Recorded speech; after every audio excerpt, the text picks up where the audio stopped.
Yo, this is just me basically not apologizing, but y'all was right. Now, I'm not saying that I agree with everything on this album. I'm not saying it was a perfect album because I believe every album, and if you really honest about the music, you're not really gonna relate with everything, and you're not gonna like everything on the album. But I can agree this is a great album. You know what I mean? It had just moments where I'm like, I ain't getting none of that track. Maybe I missed it, you didn't, but here it is, man. Y'all asked for it. Bryson Tiller Trap Soul review. So, see what we're talking about. Now, off bat, if you sit there and say at least you didn't hear a Drake influence or a Kendrick influence, and I know how people feel about that when they said that about Logic, but I mean, come on, this was kind of obvious. My first time hearing it, that's the vibe that I got. But it opens up with Difference, the intro. To me, it was a cool way to open up the album, and it went right into track two. Let them know. One of my favorite records. It's basically asking a chick for a second chance, ex girlfriend, you know what I mean? And just basically letting her know, tell that nigga you with, it's about his time to check out. You dig? So I thought that was pretty dope. Now moving on to track three, exchange. My bad. It's basically he wants her all. Like in exchange for me being with you, I want your all. It's a fair exchange in a sense. I got what he was saying with the record. You know what I mean? Because sometimes you be in a situation to where okay, you may want to be with me, and all I'm asking in fair exchange is just you. I'll give you my all, in exchange, you give me your all, or you give me your all and you get me. Basically, I definitely love the production, thought the sample was good, vivid lyrics, his vocal ability was good. Nothing wrong with that. Now we get to the next track four, we get with Forever How Long. I thought it was okay, nothing special about it, I mean, good sample, production was cool, it just didn't fit what I thought it would be. But it goes into track five, which is "Don't." I know I heard that beat before somewhere, but I just can't figure out where I heard it at. But definitely, it's a good record. You know what I mean? The content, the vocals, slowed down vocals, the H Town type vibe was dope. You know what I mean? He just spitting game matter and he did it in a slick way, and I definitely appreciate that record. I was like, wow, that shit's pretty dope. Going into track six, man, open interlude. To me, it was nothing special. I thought it was okay. You know what I mean? It is what it is. Maybe I missed something that y'all didn't.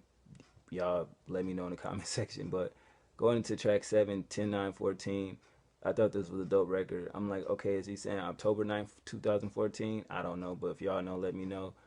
Carter 5 line, I thought that was dope.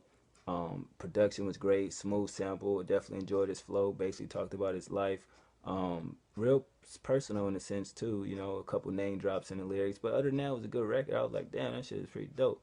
Then we get into track 8, the sequence. It was a good record. The lyrics were decent. I got a good vibe from it. I thought the beat was great. But I was just like, man, with the sequence, like, what is it? Maybe I missed something about it. I don't know if I did, but I think I missed something about like, okay, you know how artists have songs and they have a title, but then you listen to the music and it's like, well, what? Like, I don't know. So y'all let me know. Going to track 9, Rambo, one of my favorite tracks. You know what I mean? I love everything about this record. The honesty in his lyrics, the piano closing was phenomenal. I like his flow. The beat was crazy, and of course you hear the Drake influence. Let's not do that where it's like you act like you don't hear it. You know what I mean? Obviously he shouted Drake out in the album. It is what it is, you dig. But I definitely think that's one of my. I know that's one of my favorite records. We get into 502 come up, and this song I kind of hear the Kendrick influence. You know what I mean? Thought the beat was incredible. The sample, his flow, the lyrics, the bars he dropped, the background vocals. It's just overall a great record. You know what I mean? 502 to come up. Definitely listen to that 3 times. Then he goes into my favorite goddamn record.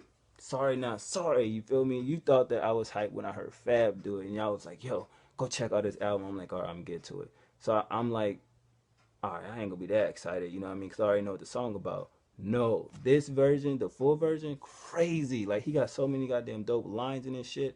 Oh man, like the Street Fighter sample, y'all already know how I feel about that. The honesty in his lyrics, the vocals, the production. I listened to this shit before I got to track 12. I listened to this shit 3 times. Was in this bitch jamming, going dumb. Like, god damn, this shit is crazy. Shout out to you for making this song, bro. Like this song is mean everything to me. You know what I mean? I'm sorry, but I ain't sorry, yo. You feel me? Going into track 12 being that way. Um, it's a nice slow melody of a song, but it just wasn't for me. You know, that pretty much it. The production, I guess, was cool, but just wasn't for me.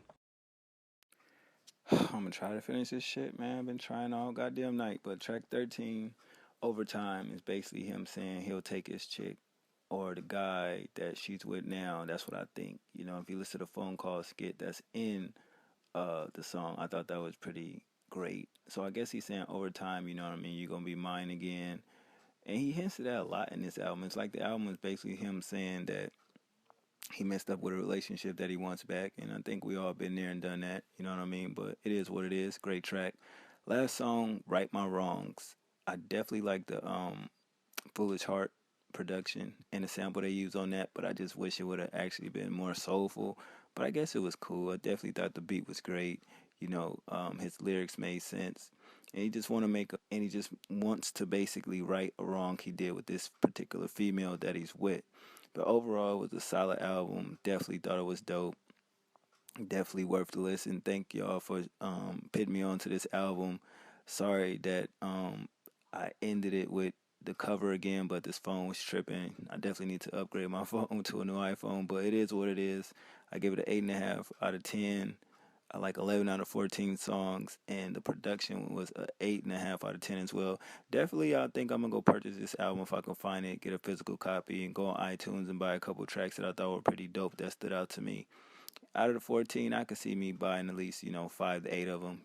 I just think that it fits me. But other than that, thank you for watching. If you watch this, thanks for putting me on to this guy. And yeah, other than that, it ain't nothing more to say. So I'll holla at y'all. Oh, wish my mom a happy birthday in the comment section. I appreciate that.